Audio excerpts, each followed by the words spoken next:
je m'appelle Ouliane et je suis toujours votre thérapeute musicale. Alors, juste avant les vacances d'été, on va toucher un thème super important, je dis ça à chaque fois, c'est le palais mou. C'est quoi ça et à quoi ça sert et pourquoi on doit parler de ça pendant, waouh, 15 minutes. Ouf, c'est beaucoup. Non, je rigole. Alors, j'aimerais bien aussi remercier vous, mes chers abonnés. Ça me fait énormément de plaisir de voir tous les jours des nouveaux arrivés. Bienvenuti! Je vois que vous regardez précieusement mes vidéos, ça me touche vraiment dans le cœur. Et j'espère qu'on va continuer cette collaboration encore longtemps. Maintenant, oui, je pars en vacances. J'espère que vous aussi. Il faut profiter, il faut libérer la tête et changer les idées. Et si jamais mes cours font partie de votre nouveau monde pendant les vacances, quelque chose de nouveau que vous n'avez pas encore fait pendant votre année de travail ou l'année scolaire, alors foncez, c'est le moment.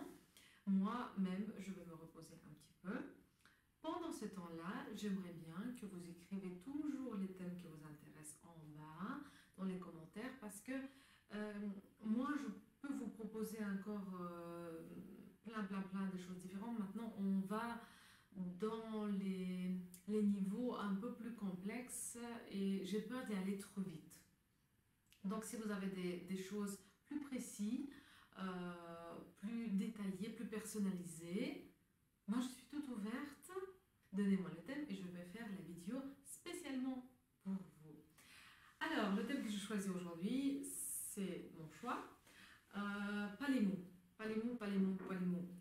Pourquoi je parle de ça? Parce que ça ouvre l'espace à l'intérieur de notre bouche, l'espace supplémentaire qui nous manque. Donc, la petite voile avec la languette là derrière, que vous pouvez voir dans le miroir si vous prenez une petite lampe de poche, vous mettez devant votre bouche et vous regardez bien profondément dans votre bouche, regardez devant le miroir qu'est-ce qui se passe à l'intérieur, vous allez remarquer cette petite voile avec la languette là, qui sait se lever et descendre sur la shape selon nos envies.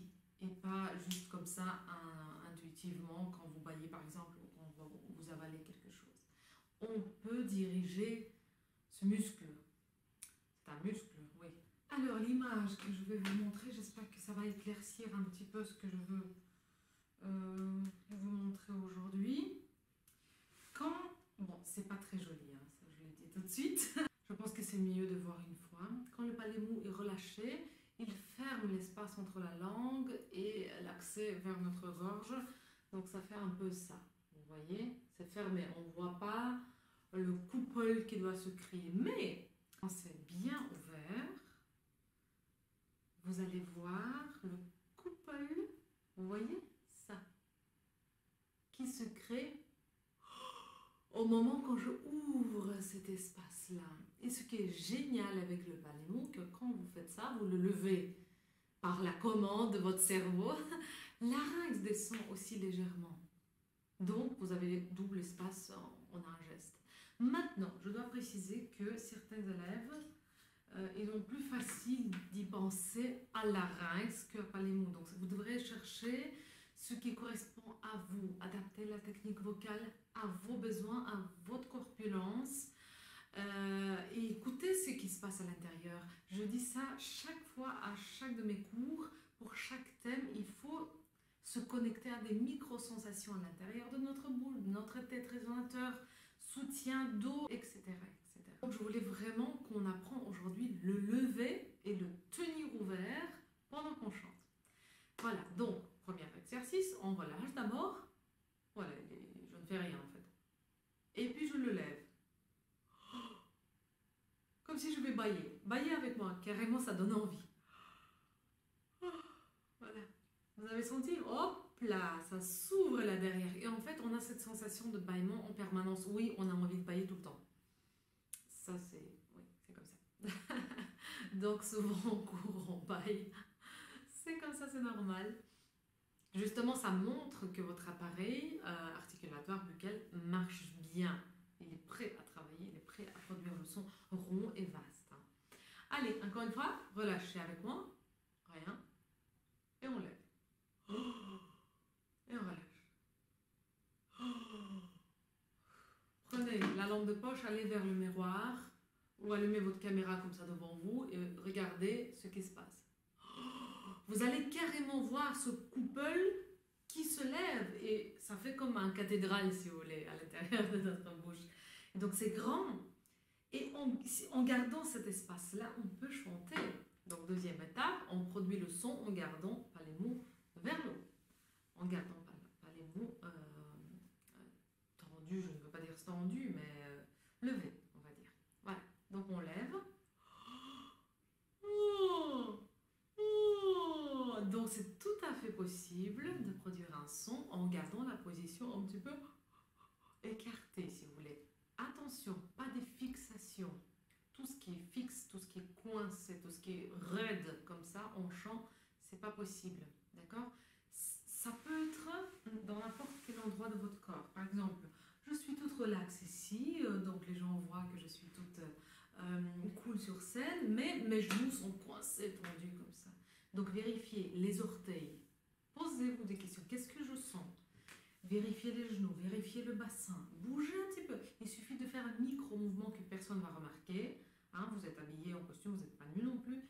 Hein, bougez un petit peu le dos. Bougez les bras. On peut être comme ça au niveau des doigts.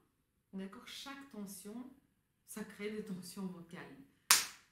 Et bien évidemment, tout ce qui est autour des cordes vocales, là c'est encore plus évident et il faut être plus attentif. Donc la même chose ici, je ne vais pas lever le palémo en extrémité, je ne vais pas descendre larynx en extrémité, comme ça c'est pas possible, je ne saurais pas chanter. Donc à vos sensations, on fait confiance à vos sensations. Bien évidemment, si votre professeur de chant dit c'est pas assez, il faut ouvrir un peu, mais il va sentir tout de suite si vous êtes raide, d'accord? Donc voilà, je lève un petit peu, je sens que mon larynx descend, allez, demi-centimètre, mettez la main ici, et on lève le palémo. Voilà, et il descend tout seul, donc je n'y pense même pas. Regardez, qu'est-ce qui est plus facile pour vous? Pensez à votre larynx ou à votre palémo? Aujourd'hui, je touche le thème de palémo. Si vous avez besoin d'une vidéo à propos de larynx, je vous le filme avec un grand plaisir après les vacances. Premier exercice on a fait, deuxième aussi. On essaie de reproduire le son avec moi. On ouvre. Ne refermez pas la bouche, mais pas les mots, pour ne pas entendre ça. Voilà, c'est fermé. Vous avez entendu? Hein? Analysez. Et ça reste ouvert. Donc, on peut prendre n'importe quel texte de votre chanson. Vous voyez, je garde cet espace. Et lire comme ça. Pour garder, préserver et apprendre nos muscles de rester dans cette position-là. Elle n'est pas fixe. Elle est juste un petit peu comme monter la main. Je ne suis pas très fatiguée de la tenir comme ça. Bon, après 1 heure, oui. Mais là maintenant, ça ne me demande pas énormément d'efforts. C'est le poids que je connais, le poids de ma main. Ce n'est pas un poids supplémentaire. Okay? Et troisième chose, de chanter quelques exercices simples pour apprendre votre appareil, chanter en coordination. On y va. Par exemple, je vais prendre un peu plus bas pour nos amis barytons, ténor basse. Alors, je lève le palémo.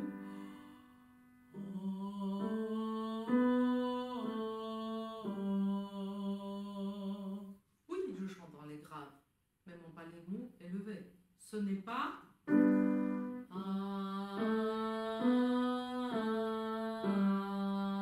ça s'est fermé. Vous avez senti?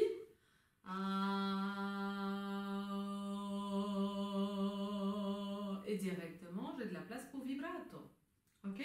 Essayons avec moi.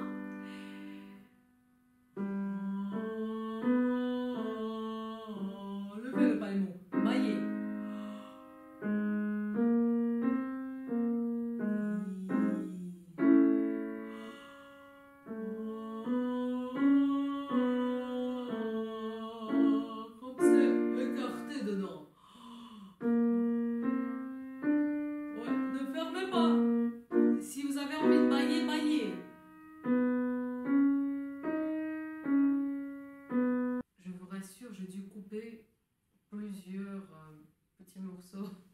pendant que j'enregistrais déjà cet exercice-là, tellement j'ai bâillé.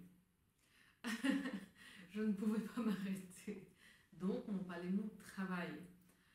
Voilà, maintenant ça déclenche clairement le bâillement, mais en permanence. Allez, courage et on continue.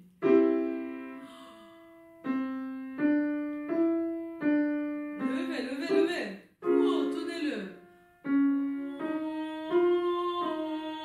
Ah, oh. Ah, oh.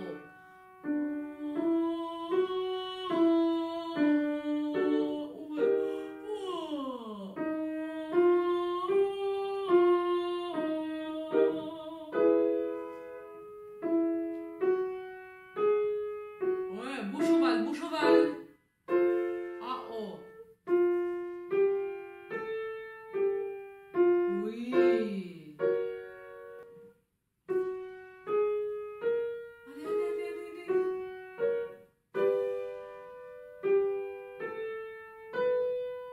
Voilà, levez, levez, levez, levez.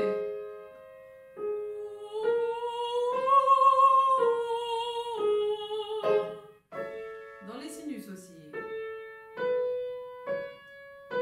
Oui, ouvrez le visage. Et on descend.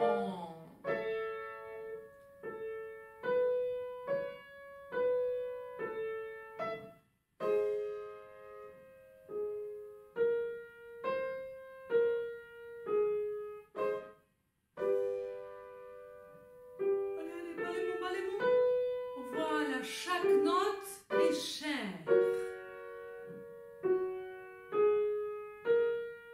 Allez, allez, tiens, ouvert.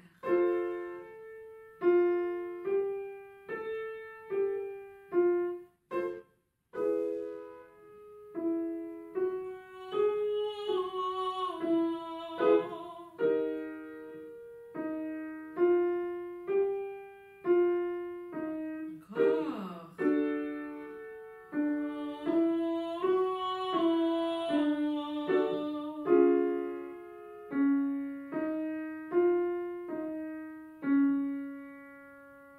Stop. Je veux bien que ça soit clair. Un exercice pour un cours. C'est tout. Ça doit être...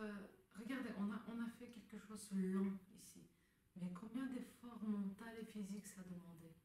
Je ne sais pas comme vous, mais rien que cet exercice-là, avec 3 notes, on a chanté 3 notes. Mais la concentration de mouvement des muscles qu'on n'a jamais utilisés, en 15 minutes, on a travaillé comme si on a travaillé 1h30. D'accord? Donc, prenez le temps à penser à une seule chose pendant un cours. Merci beaucoup. Likez s'il vous plaît mes vidéos si vous voulez soutenir ma chaîne. Partagez avec vos amis qui ont envie de changer un petit peu les idées pendant les vacances. Vous pouvez revoir les vidéos plusieurs fois justement pour installer la mémoire musculaire. Et vous allez voir, je réponds à tous les commentaires si vous avez des questions et des propositions pour les thèmes pour les prochaines vidéos. Passez des bonnes vacances et à très très bientôt.